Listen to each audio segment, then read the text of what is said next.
Hello and welcome back. This is the week 10 lecture. So I hope everybody enjoyed our spring break. We took a week off from the class, but now we are back on our regular schedule. So we return to the discussion board this week, and I would like you guys to talk about two movies. We still haven't had a chance to discuss Bullet. That was the final film we watched before the break, and I gave you guys a little bit of a breather back in week 9 because I realized that most of us were still working on our midterm essays, so I did not give you a discussion post the week that we watched Bullet. But now that we're back, now that we have submitted our midterm essays, I think we can return to that film while also talking about this week's film, Close Encounters of the Third Kind, directed by Steven Spielberg. So this week's discussion board will ask you to talk about both movies. You'll have some questions to answer about both. And speaking of midterm essays, I have received those. I have not graded them yet, but I will start grading them later this week. So by the early portion of next week, you guys should see your grades and my feedback. Of course, if you have any questions or concerns, just let me know. So this week we're talking about new technologies. We just have one short chapter to read that begins on page 483 of the book. And they talk about a lot of different aspects of what we might think of as like filmmaking technology, or sort of different technologies that are involved in film production. So they talk about sound, they talk about special effects, and they also get into some stuff about cameras and editing. And the common thread, the sort of common theme for us this week is really technological advancements, breakthroughs, innovations that change things in various important ways. And what we'll notice is that these changes are occurring really on two levels. So in some ways, these changes affect the way that movies are made. They affect the way movies are shot or perhaps edited, but also, and maybe more importantly for us, these changes have a big influence on the movie watching experience.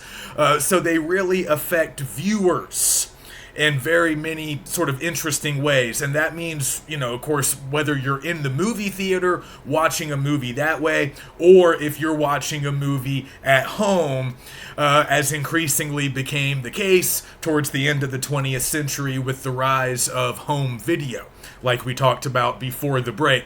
So these innovations matter largely for us because they've become part of how we consume movies, how we watch, how we see and hear movies, the overall experience. So we'll talk a little bit more about that. The chapter begins by discussing sound, and they talk about this second coming of sound as occurring really around the mid-1970s. And a lot of it had to do with this guy named Ray Dolby. So you might be familiar with that name if you've ever purchased a stereo, or if you've paid attention to the credits in a movie, you've probably seen the name Dolby. It has become synonymous with the sound systems used both in movie theaters and often at home. So Dolby was an American physicist who first sort of broke onto the scene by creating and developing this crucial noise reduction system, which was very important for sound recording. We've been talking about sound throughout this class, and we've sort of seen the evolution of sound movies. Of course, back at the beginning, we know we had silent movies. We didn't have synchronized sound. And it really wasn't until the end of the 1920s into the 1930s that sound became common. So we kind of know based on that, or we can assume that sound technology developed and evolved a little bit more slowly than other cinematic technologies, which had sort of predated sound and maybe had already developed and come a long way, prior to the advent of sound. So sound is kind of playing catch up in some ways, and Dolby helps to eliminate a problem that was often present with earlier sound recording, which was background noise. So he develops a way to cancel most background noise, and this just kind of gets us into an observation that we've probably made as we've been watching older movies, whether it's for this class or maybe in some other situations. A lot of times you might notice that the sound in older films might sound a little muffled, a little scratchy, it might skip a little bit, and there might be some background noise at times because, again, sound recording wasn't super advanced back then. But Dolby is helping to change that in the 70s. And after introducing that noise reduction system, he later develops what we would pretty much refer to as stereo sound, but the book provides a lot more detail. They call it a 4-track optical stereo sound on film format that would become standard in pretty much all American movie theaters by the end of the 1980s. So over a roughly 10 to 15 year period from about the middle of the 70s until about the end of the 80s, virtually all movie theaters got outfitted with this new Dolby stereo sound. And that's increasingly how people experience the sound of the movie when they went to theaters. But like we've been talking about, not as many people were watching movies in theaters by the time we get to the 80s and the 90s. Attendance numbers were still pretty good, especially in suburban multiplexes that had sprouted up really throughout the country, but we've already been talking about some of the reasons why theater numbers do go down a little bit as the 20th century progresses, simply because we had other ways of watching movies. The first alternative was television, and we've talked about this. By the 1950s, a lot of TV channels are able to play old movies. So that's another way to enjoy films. And later, the time between the release of a film and when it could potentially appear on television sort of shrank. So if you weren't able to make it to theaters to watch a particular movie, you would just have to maybe wait a little while and it would later appear on TV. And then a few decades after television became standard, we have home video. So we've already mentioned this a little bit. It becomes a big deal in the 1980s as more and more people are watching movies at home by renting a VHS from a store like Blockbuster. So Dolby continues to be a trailblazer even as all of these changes and sort of new developments are happening. So in the early 90s, he becomes a trailblazer in a new arena, which is digital sound. So the book talks about how there's this kind of transition to a lot of digital technologies near the end of the 20th century, and sound is no exception. So he develops this sort of template, this technique where he combines an analog optical track with a digital soundtrack. And one of the first major movies to use this new digital system was Jurassic Park, which came out in 1993, and that also happens to be one of the first films I can remember watching in theaters, and the sound is quite good.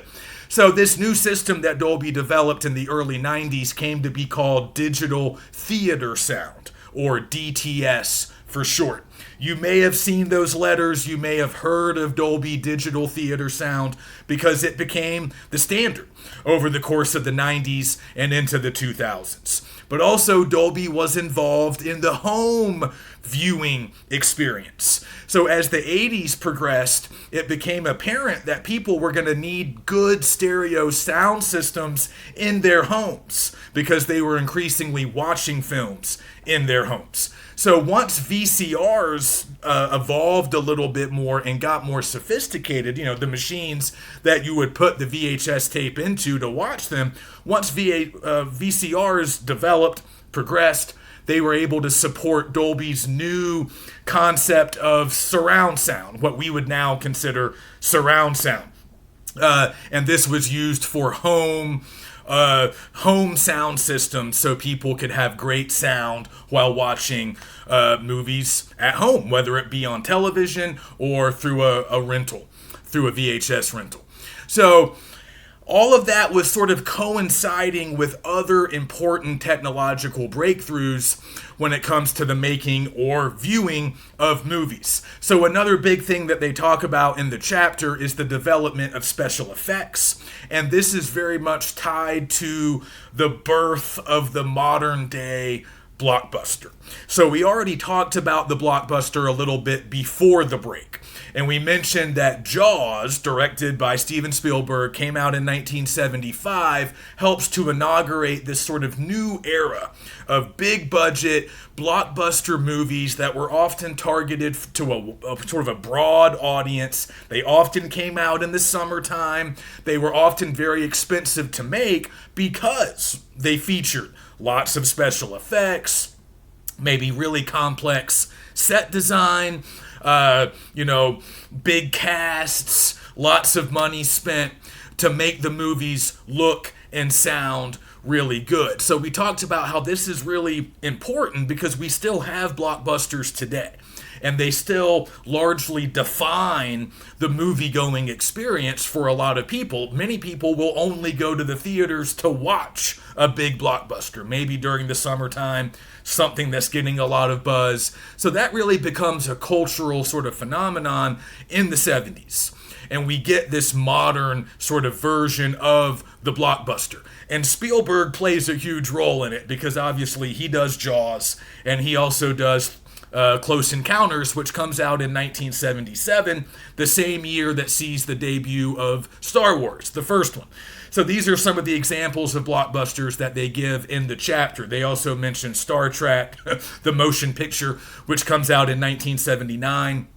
But it's important to remember that these big budget, expensive blockbusters really follow an older lineage. And they mention this in the chapter as well. They mention some kind of earlier blockbusters, some big, expensive, epic movies from the 1960s that kind of paved the way for this new wave of modern day blockbusters. So back in the 60s, we didn't necessarily have the term or the concept of blockbuster. It became more commonly used in the 70s and 80s, but we had what would have been called back then epics. Epic films. They were epic in terms of scope and scale. Just to put it simply, these were big movies. They were big and expensive movies. They had very large casts, often including many famous actors, because that's kind of part of it, right? You're trying to draw in a big audience, so you're going to have some big movie stars that people like and follow. So big casts headed by big stars, very expensive to produce. Again, that might have been because of some on-location shooting, but often they were expensive because of the special effects, because of visual effects, again, maybe set design, the art direction, but other things that would just cost money, a lot of money, in order to create the kind of spectacle that they were looking for. So in the book, they mention a few of these types of movies that helped pave the way for the modern blockbuster. So going all the way back to 1959 and Ben-Hur, followed by Spartacus in 1960, West Side Story in 1961, Lawrence of Arabia in 62, Cleopatra in 63, and then 2001, A Space Odyssey, which comes out in 1968, the same year, or around the same year, that Bullitt comes out in the late 60s. So these were all big movies. They grossed a lot. They cost a lot. So the studios were banking on these movies bringing in a lot of box office proceeds to kind of, compensate for their very large budgets. And for the most part, they did. So not only were they big and expensive, they often featured cutting-edge technology. And as an example, I wanted to include The Ten Commandments, a 1956 epic starring Charlton Heston, which is actually mentioned in the film, in Close Encounters of the Third Kind. It's actually playing during one of the scenes of the film. So The Ten Commandments does not get mentioned in the book, but I would argue it's another example of one of these older, big epics that was very influential, not just because of its story, it was obviously taken from the Bible, but because of its visuals and because of its effects. So it's a really good example to use, even though it is a little bit older. But also, it shows up in the film, which is not just a coincidence. It might, in fact, be quite meaningful if we're thinking about the themes or possible symbolism at work in Close Encounters. But if you remember that first family scene with Roy and his kids and his wife, it's really the first time we're sort of meeting all of them. And it's right after they argue about whether they're going to go play goofy golf or go to see a movie. Right after that, Terry Garr, who plays the wife of Richard Dreyfuss, who plays Roy, she's trying to get the kids to go to bed. And they protest saying, oh, Dad told us that we could watch the 10 Commandments. And you might notice that the film is playing on TV during that scene. So again, very typical of how a lot of people would watch movies, especially older movies that were no longer playing in theaters, right? They could watch them on TV. But it's kind of a funny line because after the kids say that, Roy corrects them by saying, I only told them they could watch 5 commandments. Basically meaning they can't stay up to watch the entire film. Because this is another thing that was true of those epics and the 1970s blockbusters. The movies tended to be pretty long. Now, you guys can ask yourselves, is that still a common trait of the modern day blockbuster? Do they tend to be long movies? Sometimes, sure, but we might be able to find some exceptions to that rule. But the sort of joke here is, of course, the kids shouldn't stay up that late, but Roy is being perhaps a little bit indulgent by letting them watch half the movie, just half of the commandments. But like a lot of those other 1960s epics, this particular film was obviously taken from, biblical stories, but it's best remembered today probably for its special effects. It actually won the Oscar for Best Special Effects in the 1957 Academy Awards, and the most memorable moment of the film is probably when Moses, played by Charlton Heston, parts the Red Sea. And they were able to create that through sort of cutting-edge visual effects of that time period. And they won the Oscar for Best Special Effects. But there were some other sort of technological innovations as well that showed up in that movie. They filmed it in VistaVision, which was a sort of high-resolution, widescreen variant of 35mm film. If you guys remember from weeks ago, we talked about during the golden age of Hollywood how 35mm became sort of the standard film stock that most Hollywood movies used, and that means most American movies. But there were some variants, and then in some cases, as we'll see with Close Encounters, sometimes filmmakers would use different film stock, particularly when trying to capture special effects footage. But in this case, VistaVision was just kind of a slightly different version of 35mm, just higher resolution, and better suited to the widescreen of a movie theater. I think we've mentioned this before, the fact that most movies were shot in 35mm, but then when they were projected onto a movie screen, typically they could get a little bit distorted. There'd have to be sort of a transition process to adapt the film to the method of exhibition.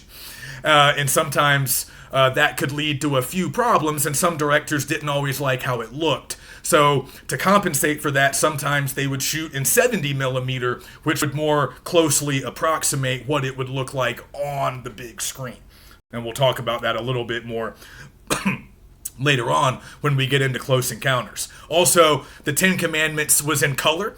As you guys know, not all films in the 1950s were in color. Some were still black and white, like On the Waterfront. But this film had Technicolor, and again, it won the Oscar for Best Special Effects. So that's how those early epics were. That's largely why they were expensive, because they had big budgets, much of it being spent on special effects. But as they talk about, and just a quick note, part of the reason I also wanted to bring that up is because you guys might know this, maybe you've seen some of these movies, but typically the 10 Commandments and some of those other kind of biblical themed epics from like the middle of the 20th century, they would often play around Easter.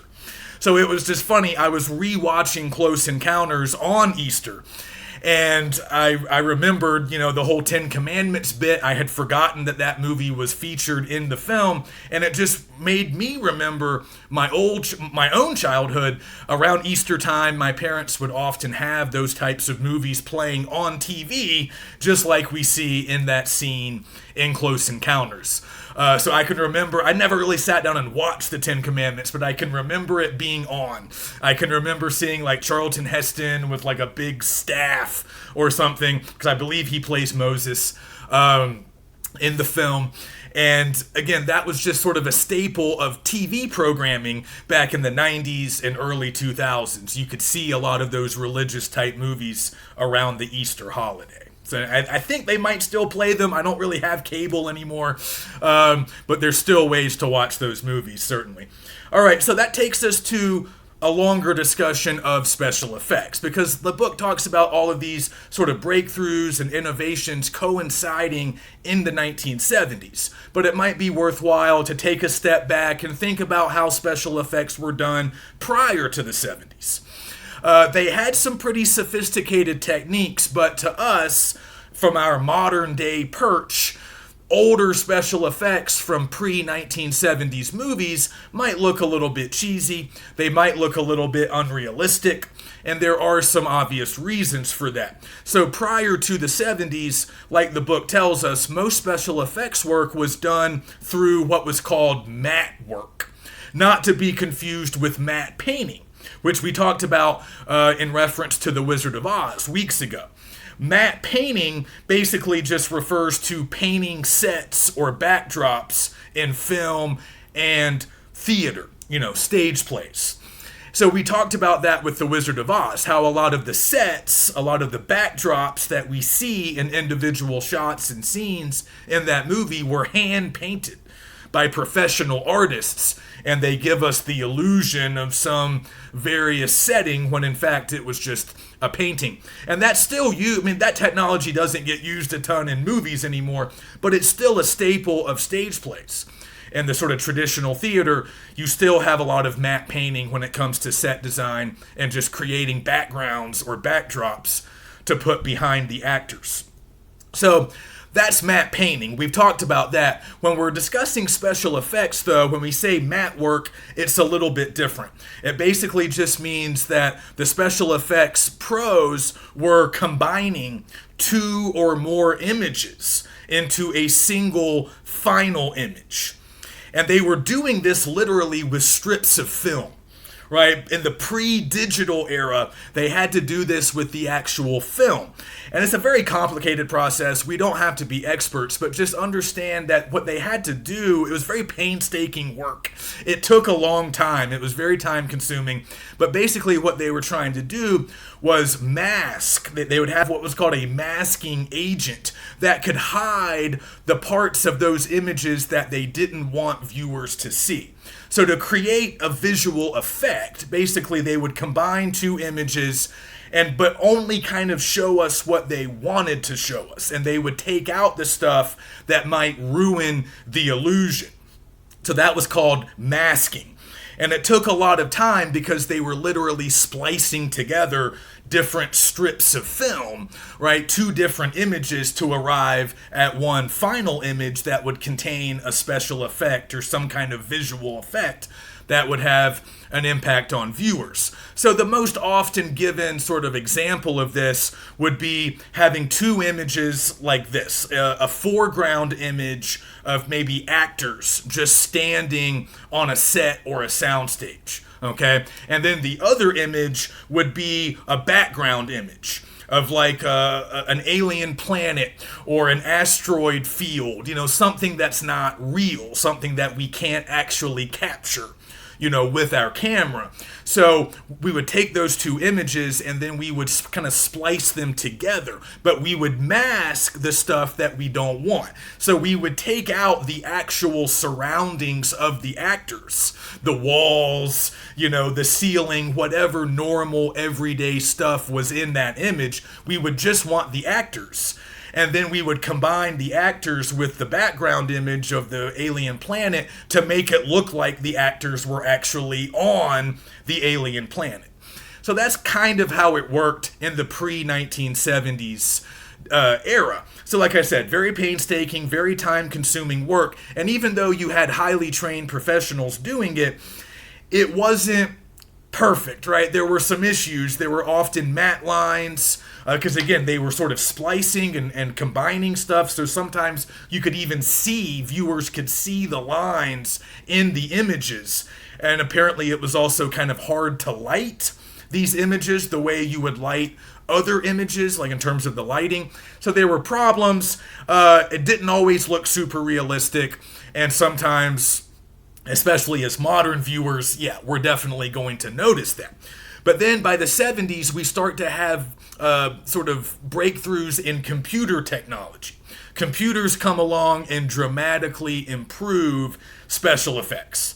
So increasingly, we move away from the old-fashioned matte work and we rely on computers to generate graphics and also to create sort of a more modern equivalent of matte work. So the best way to think about that would be like a green screen. Some of you have probably seen a green screen before if you've ever watched like a behind the scenes making of some superhero or sci-fi movie. They frequently use green screens, kind of similar to that old-fashioned way of doing the matte work. You would have an actor or a group of actors standing in front of a green screen, right? So you would take the image of the actors, but then you're going to, superimpose whatever you want on that green screen space. So you could put a spaceship, a post-apocalyptic New York, whatever you want, and it's going to look like the actors are actually in that place. But computers started to do a lot of this work for us. And this is, again, sort of part of that rise of digital technology. With digital tech, we could do a lot of this special effects work more quickly, more cheaply, once the technology really developed, and it was just more efficient. Special effects people could take that 35 millimeter film and they could transform it into a digital image with individual pixels. So again, this is like a much more advanced version of the matte work. Instead of having to splice together different images, they could replace certain pixels, right? They could take certain pixels from one image and replace them with pixels from another image. And then they could recompose the image. And we started to see that more and more over the course of the 90s. Just advances as we have in pretty much all other walks of life. So the book also mentions high definition, and again, they're sort of anticipating future developments in digital filmmaking. The book is a little bit dated, as I've noted. It was published in the 90s, so they're kind of looking ahead. It's sometimes fun to notice that they are predicting certain things that will occur later. But in other cases, their predictions might be a little bit inadequate, or they might not fully understand what is going to happen in the future. They mention high definition, and they kind of ask themselves, will more and more filmmakers use high definition in the future? And that's kind of a slippery term to define, high definition, but they're really just talking about new and improved digital filmmaking techniques. And the question is, will more and more filmmakers start to use digital techniques exclusively? And the answer has largely been yes, but we haven't totally abandoned the old 35 millimeter film. But more and more filmmakers use digital cameras nowadays. They use digital editing systems, and they also use digital devices to create special effects. And we'll talk a little bit more about that towards the end of the chapter when we talk about Super 8 and some of the amateur sort of filming techniques that allowed just more people to make movies. This is kind of viewed by many as the democratization of filmmaking. Something that used to be very expensive. You kind of had to do it within the Hollywood system. Increasingly becomes easier for more people to do it because the equipment gets advanced, it gets more lightweight, it gets more sophisticated, and it just becomes more accessible, more affordable in many cases. And we're kind of seeing some of that with these developments in special effects and digital filmmaking. But they're going to really permeate all areas of filmmaking, not just what we've talked about so far. But just to kind of move on, they also mention the rise of entertainment programming. And I wanted to just take a moment for this because, again, it's part of how movie watching changes. It's part of how the movie-going experience changes as we get into the later part of the 20th century. So television's been around for a while, right? We talked about how as early as the 40s and 50s, TV channels started to show old movies that had previously played in theaters, but no longer were. And that remained the case for several decades, but as many of you might know, in the early days of TV, we didn't have many channels. You'd only had a handful of channels, and that really didn't change until the 70s. The cable package started to get bigger, it started to diversify, we started to get more channels, and that really begins largely with HBO in 1975, followed by TBS. In 1977, Turner Broadcasting System. You might know who Ted Turner is. He's kind of a multi-millionaire sort of media conglomerate guy. Then Showtime comes along in 1978. So these are important channels because they're another avenue for people to watch movies. I think nowadays we probably associate HBO and some of these other premium cable channels with original programming. Certainly with HBO, we all know some shows that have aired on HBO, original HBO shows.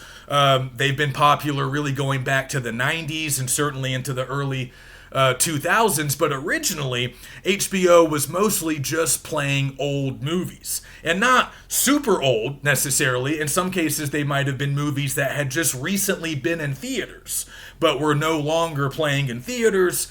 Now you could sit at home and watch them on TV. So this was important.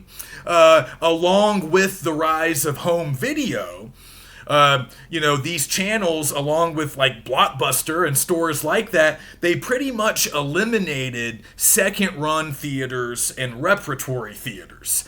And you might not know what those are, but those were important parts of the movie-going experience for a long time. They're a really big part of cinematic history, but they started to get phased out over the course of the 80s and 90s because we didn't really need them anymore. A second-run theater would often be a small sort of regional theater. They were often located in major cities, and they would play older movies, right? That's the whole idea of the second run. The first run would have taken place in bigger, theaters. But that's over. So now we get the second run, and often tickets would be a little bit cheaper because these movies were no longer new. Again, the theaters might be a little bit smaller, fewer screens, but a lot of people would still go, and this would still be a good way to watch movies, especially if you lived in a place where maybe you didn't get a chance to see them on their first run, or maybe you just didn't have the time.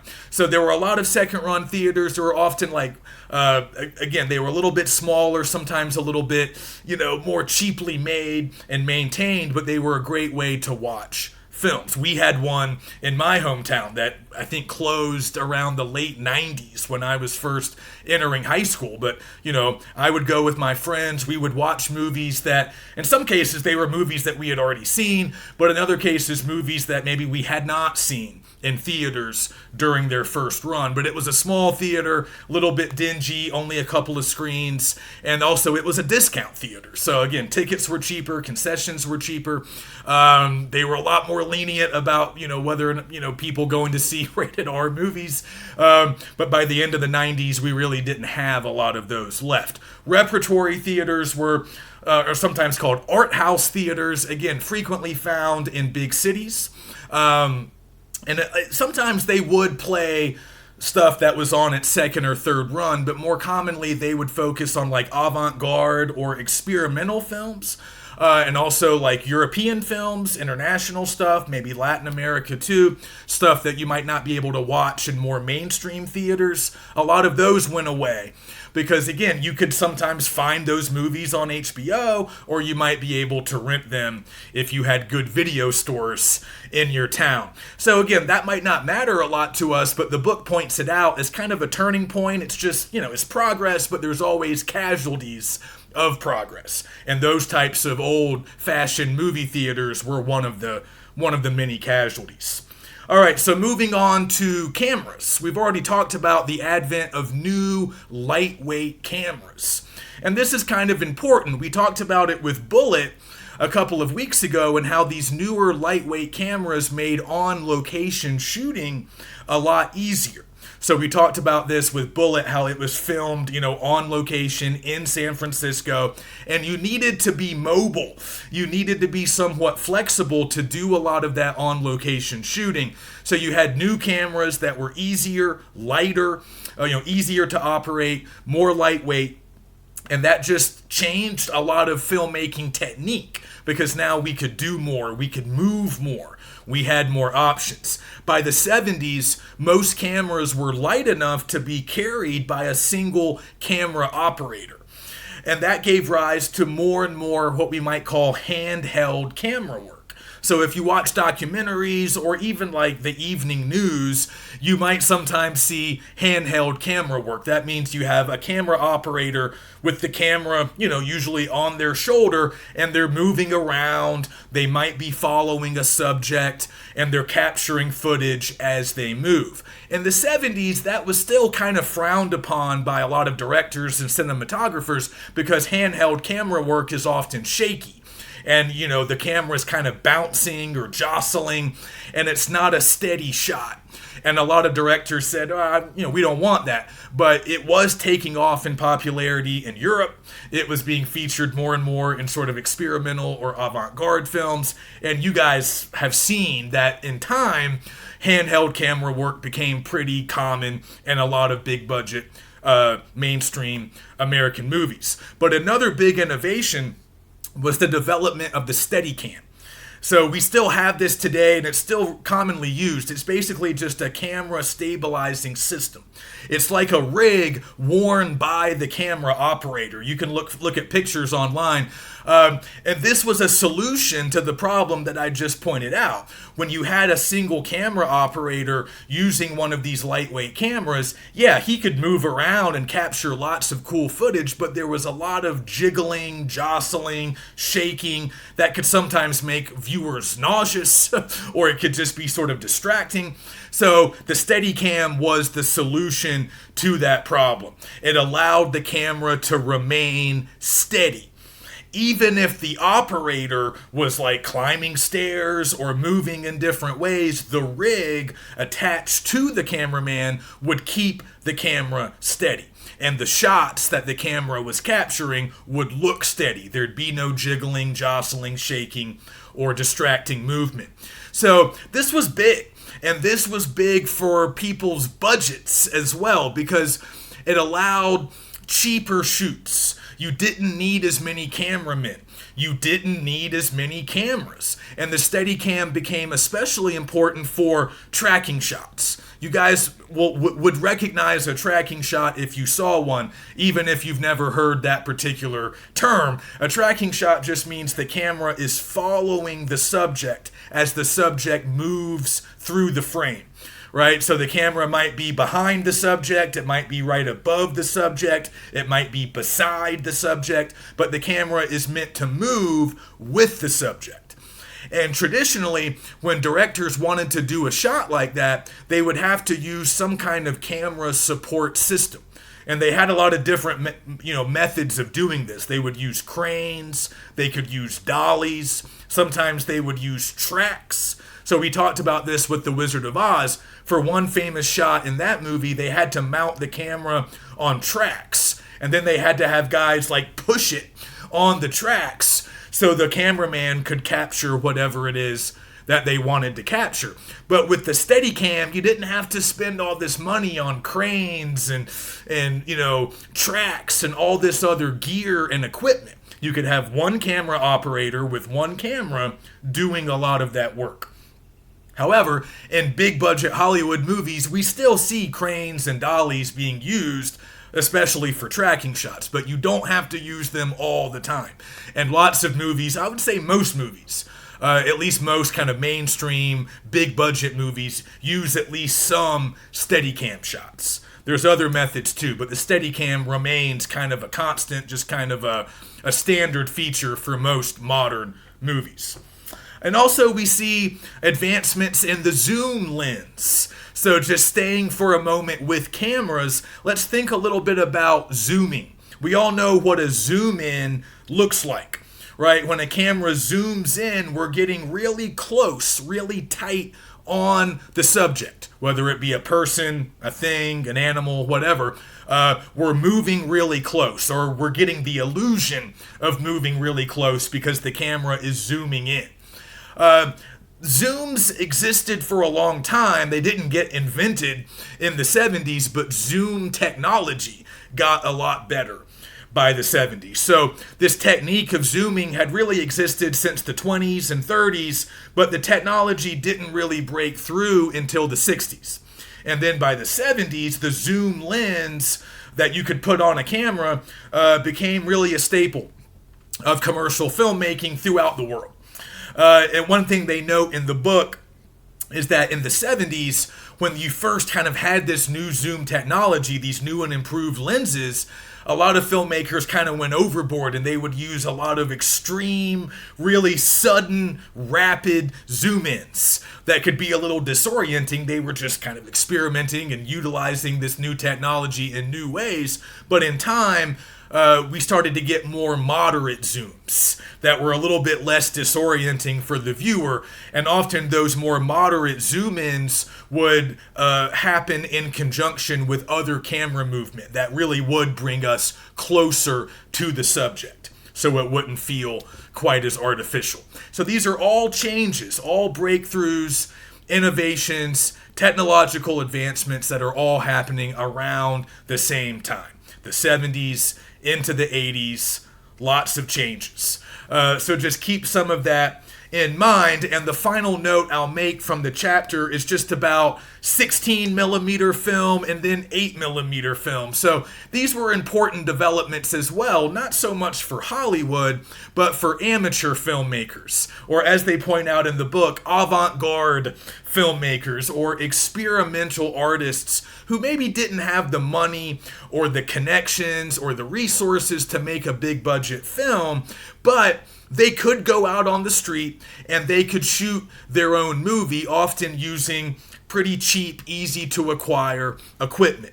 So that process kind of starts in the 70s with the development of 16 millimeter film, which again is different than that Hollywood standard 35 millimeter, but it was a little bit cheaper, easier to use. And then by the 60s, we get sort of a new amateur format that was called Super 8. So it's 8 millimeter, and it was just kind of easier to operate for, again, like amateur filmmakers, people who didn't have the resources of a sort of Hollywood director.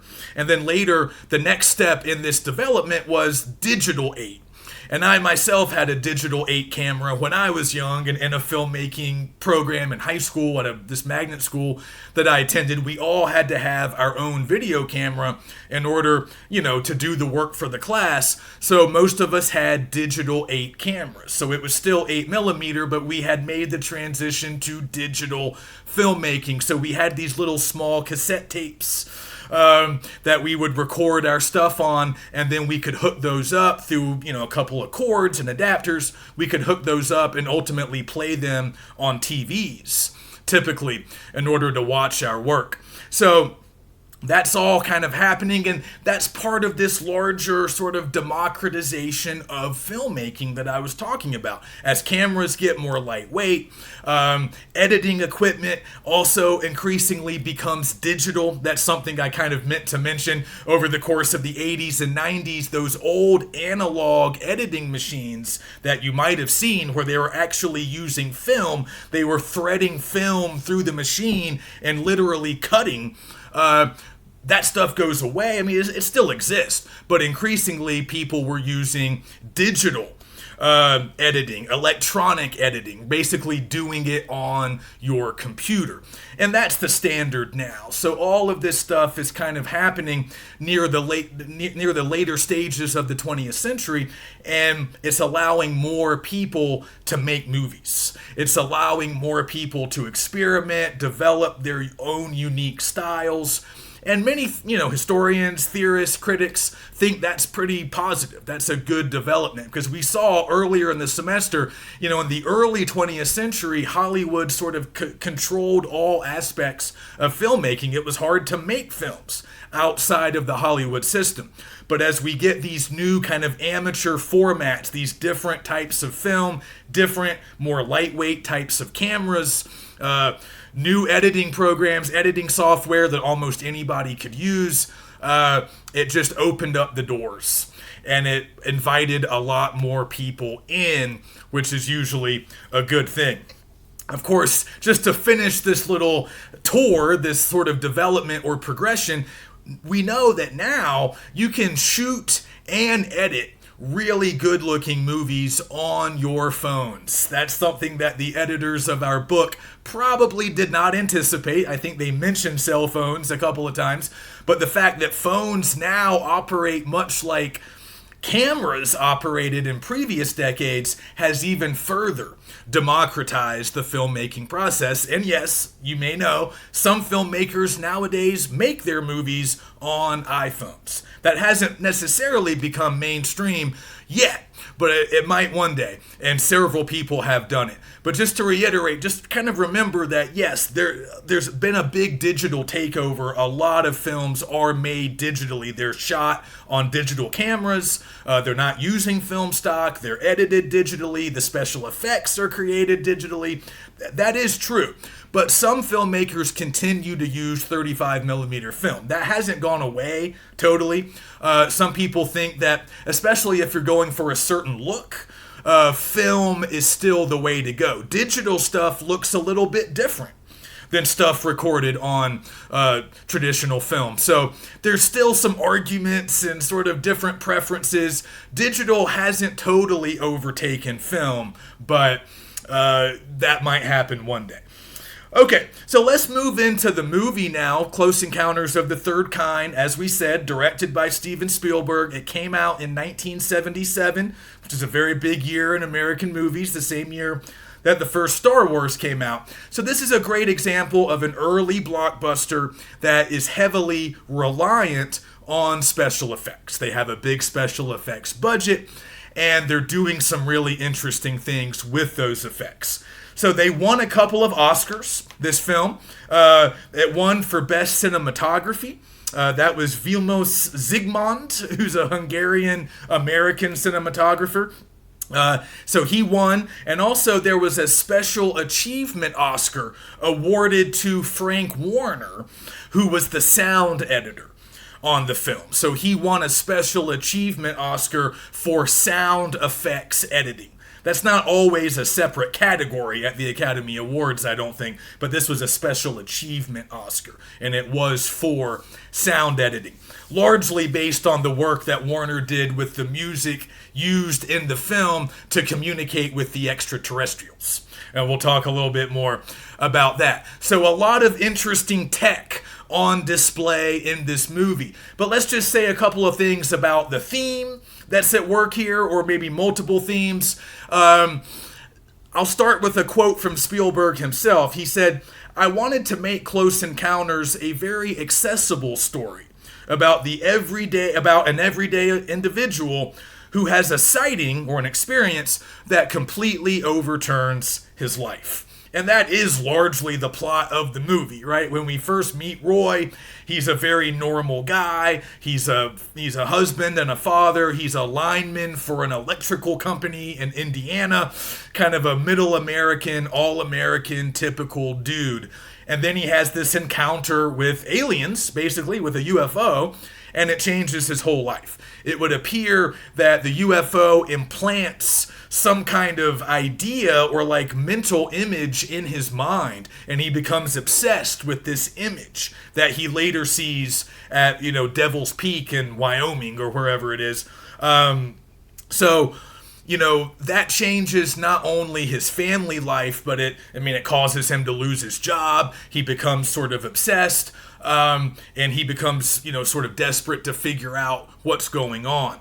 So a lot of these themes show up in other Spielberg movies. An everyday person put in sort of an extraordinary circumstance, sort of depicting family life, kind of middle America. A lot of that shows up in other Spielberg films. But critics have talked about stuff here with like biblical parallels. You might notice some of those. Some people even think The Devil's Peak looks a little bit like Mount Sinai from the Bible. Some people view Roy as kind of a messianic figure, perhaps, or maybe he's supposed to be Moses. He's sort of seeking knowledge in ways that might have some interesting parallels. There's also a lot of typical science fiction motifs. And like a lot of sci-fi, this movie is anticipating future technological developments. After all, we do see them using a computer in that final sequence to communicate with the aliens. That's how they're able to communicate through music. They are using a computer. And just as a little side note, Spielberg's father was a computer engineer. So if you go back through the entire canon of Spielberg's work, you'll notice a real sort of emphasis on technology and how technology affects people. He's always been very interested in that. So just a few other things to note. If we're thinking specifically about special effects, we need to talk about Douglas Trumbull. He was the visual effects supervisor, and then Carlo Rambaldi designed the extraterrestrials.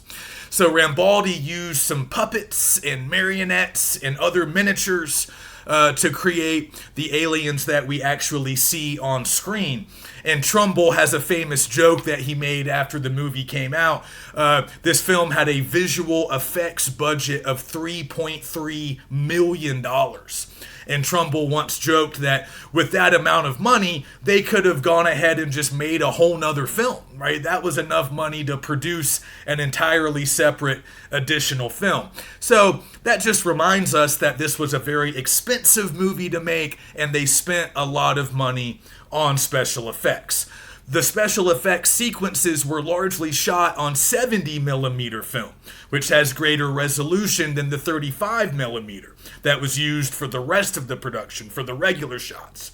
So when they were using miniatures, and they combined those miniatures, those images of the miniatures with full-sized images, they were able to sort of, I think, use an optical printer to sort of create that combination, and the effects that were created, the footage that came out of that still appeared very clear, very sharp, and very realistic.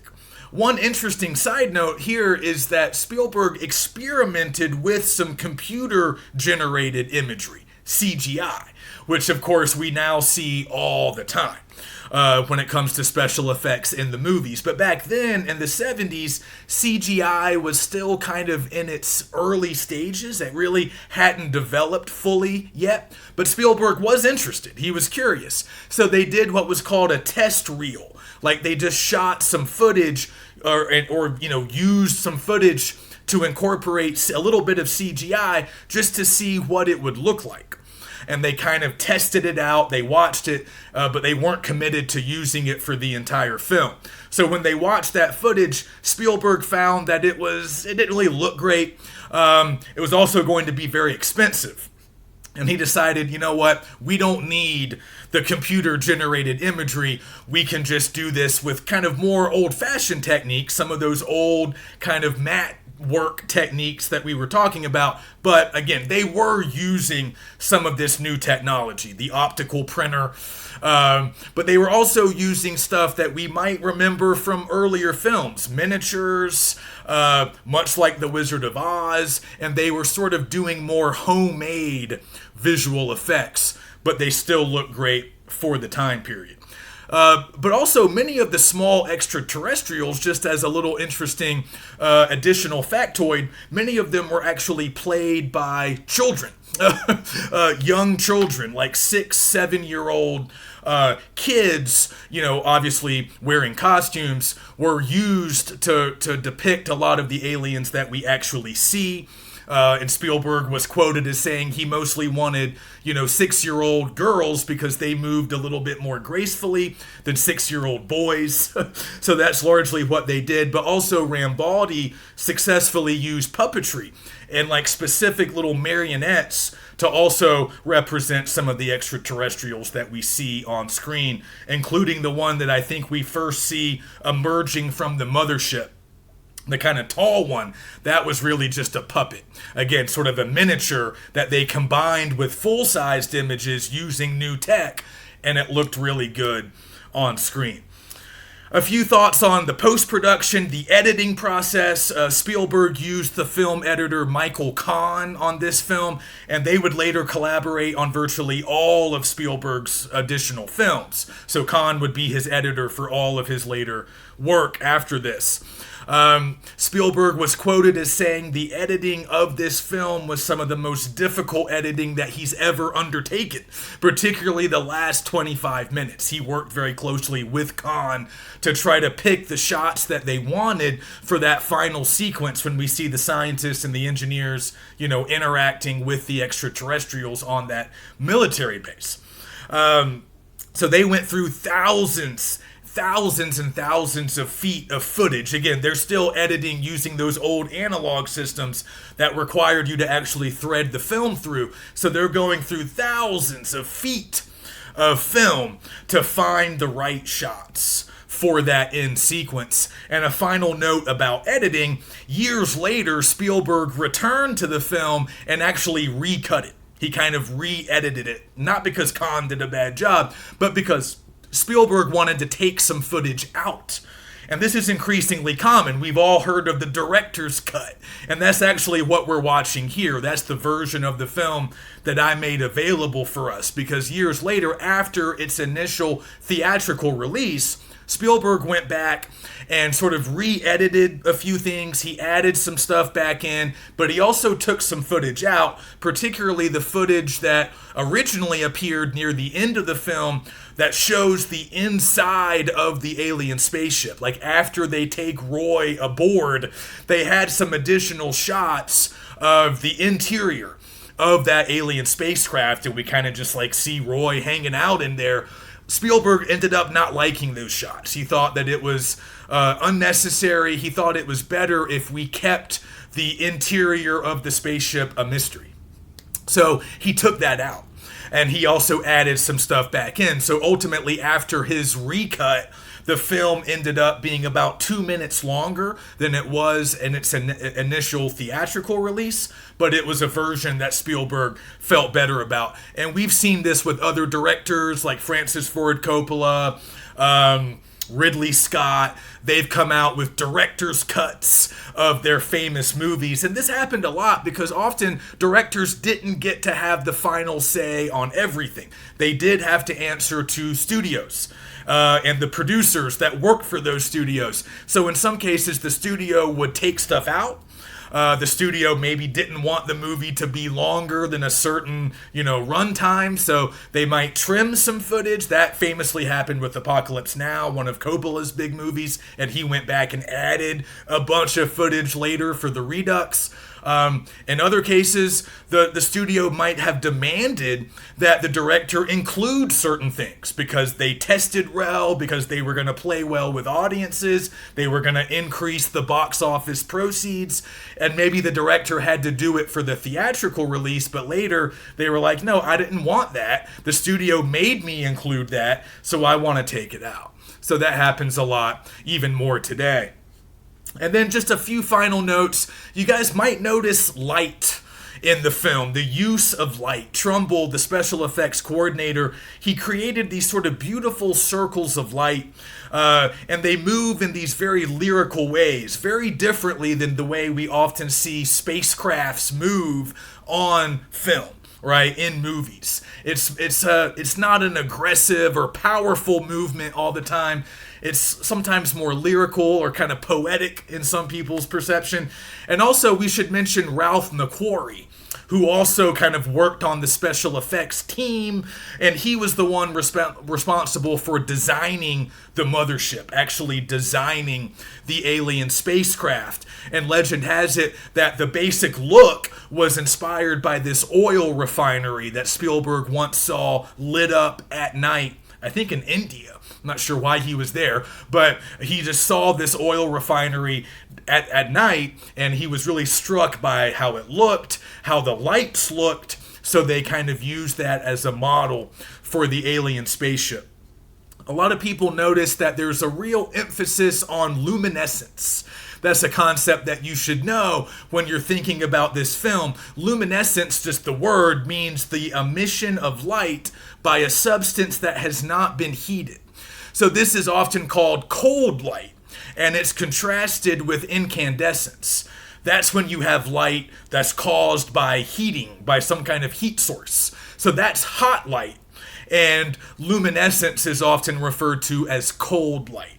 So they use and really emphasize the luminescence of the UFOs. So you guys should notice that. And also a big part of the movie has to do with sound. So we can kind of finish by going back to where we started with sound. And there's two different levels if you're thinking about sound, particularly music, in the film. So we have the actual film score that was designed by John Williams, who's a very famous American conductor and composer, and he's made some of the most famous film scores, really, of all time. He did the music for Jaws, he did the music for Star Wars, he did it for E.T., he did the music for the entire Indiana Jones franchise, and also Jurassic Park. So you've heard John Williams' scores, even if you've never actually heard of him. So the original music that we hear in the film is composed by Williams. And you'll notice that the music often sort of works to give us cues. The pacing of the music, the volume of the music is that sort of quickening tempo that we can sometimes notice is often being used to kind of cue us in, to make us notice something, or to make us sit up and pay attention, right? At the moments of great tension or suspense, the music is going to make us feel that tension and suspense. And then maybe in the slower, more leisurely moments, we're going to get a sort of slower pace in the music. But you guys should notice that because it's very common in lots of blockbusters to this day. Using music to help create the mood, using music to correspond, obviously, with the action that's going on screen, but also just kind of using music to alert viewers, like, hey, something important's about to happen, or hey, pay attention right now, or relax, we have a quieter domestic scene now. Music often provides those cues.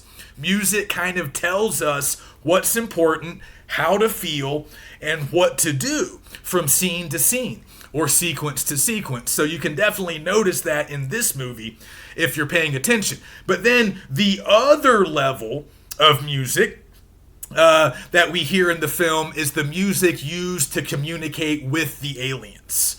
And that had a big impression on people as well. And again, that's very much tied up in technology, both the way it's presented in the movie, when we see the computer sort of making the music, right? I mean, there's people operating the computer, but the computer is kind of doing it. And then also if we think about the actual sound editing, and Frank Warner, who won that Oscar for sound editing. So it's not just about John Williams' score, it's also the way music is used in the film and the way they have to edit it in order for it to really land with audiences. So there's a lot to consider with this movie. By our modern day considering our modern day taste, it might feel a little bit slow moving at times, and it kind of is.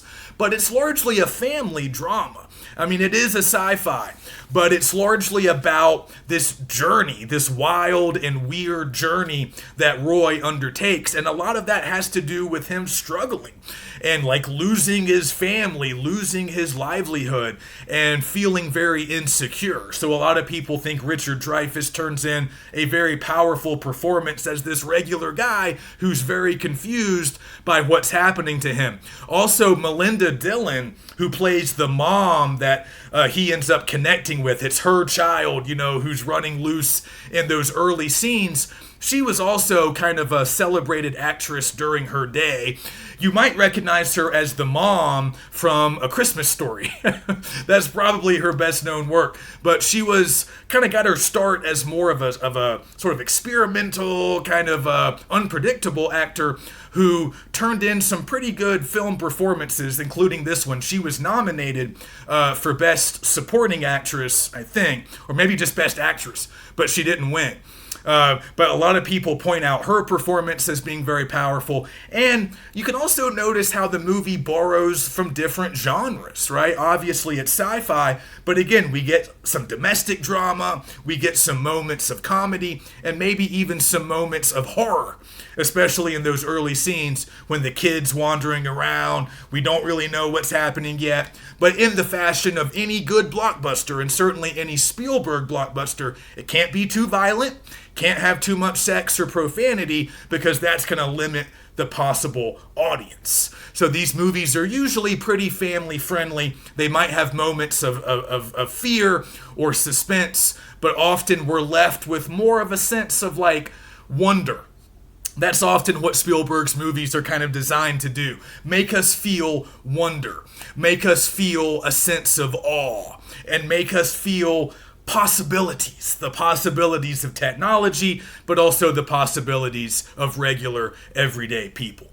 Okay, so that's it for this week. I will see you guys next week. Please get in touch if you need anything.